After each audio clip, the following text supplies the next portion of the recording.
In the bustling city of New York, amidst the skyscrapers and noisy streets, lived a young lad named Peter Parker. Peter was no ordinary boy. He possessed superhuman abilities gained after being bitten by a radioactive spider. These powers transformed him into Spider-Man. As he tried to balance his life as a school student with his responsibilities as a superhero, dark clouds began to fill the sky, signaling something strange was afoot. One ordinary day, while Peter was heading to school, he heard a strange noise coming from a back alley. This was no ordinary sound. It was a terrifying roar. Peter sensed that something bad was about to happen. Without hesitation, he quickly hid and donned his Spider-Man suit, then swung between the buildings on his web. When he reached the source of the noise, he witnessed a horrifying scene. A massive creature resembling a giant lizard was destroying everything in its path. This lizard was Dr. Curt Connors, the brilliant scientist who had been working on an experiment to regrow his lost arm. However, the experiment had failed, and instead of regaining his arm, he had transformed into a colossal beast known as the lizard. Peter attempted to speak to him, trying to restore Dr. Connors' consciousness and persuade him to stop, but he was far too feral to hear anything. An intense battle ensued between Spider-Man and the lizard in the streets of New York.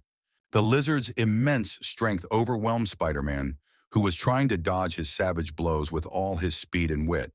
As the battle raged on, people began to flee in all directions. Cars were smashed, and buildings crumbled under the weight of the giant monster. While Peter was defending himself, he realized he needed more than just strength to overcome the lizard. He needed to think quickly. He couldn't sustain a direct fight for long, especially as the lizard grew more ferocious. Suddenly, Peter recalled an important piece of information he had read about Dr. Connors' experiment. He realized that the lizard relied on a specific chemical interaction to maintain his monstrous form, and if he could disrupt this interaction, he might be able to revert him to his natural state. But the challenge was how to reach Dr. Connors' lab to obtain the necessary serum. As he dodged the lizard's massive strikes, Spider-Man swung over the rooftops, trying to lead the beast away from the crowded city. He decided to guide him to a remote area where there were fewer people. After a long and arduous battle, he managed to lure the lizard to Dr. Connors' lab, where he hoped to find a solution. Inside the lab, amidst the debris and scattered tools, Peter quickly searched for the serum that could restore Dr. Connors to his normal state. The lizard was closing in behind him, its glowing eyes revealing its immense rage. In a critical moment, Peter found the serum, but he didn't have enough time to prepare it. Using his wits, he shot webbing at the lizard to immobilize him for a few precious seconds. That was all he needed to inject the serum into the beast. For a moment, the lizard ceased moving, then began to shrink gradually, Dr. Connors' features slowly returning to normal. When it was all over, Peter found himself standing before a weary but grateful Dr. Connors. "I'm sorry, Peter.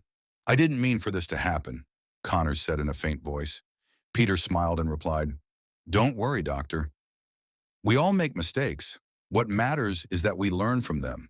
Thus, Spider-Man saved the city once again, and Peter returned to his ordinary life as a student. But in his heart, he knew this was not the end of his adventures, but merely the beginning.